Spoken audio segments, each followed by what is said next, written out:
In front of me is Nubia Neo3, and today I would like to show you how you can set up screen lock.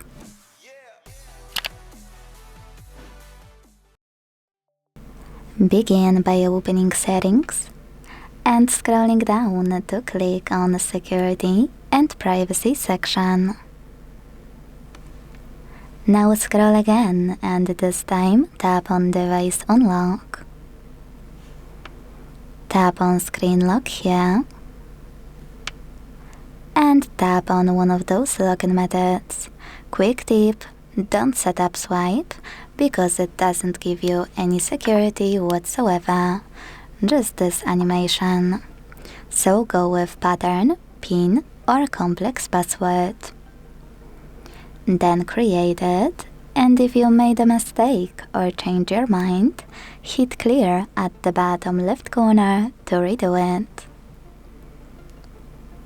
When you're ready, hit save at the bottom, next at the bottom right one, and repeat it to confirm it.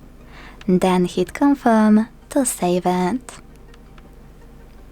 So when I go back, switch off my screen and turn it back on, I can see that pattern is required. Thanks so much for watching. If you enjoyed this video, don't forget to leave a like, comment and subscribe. Bye!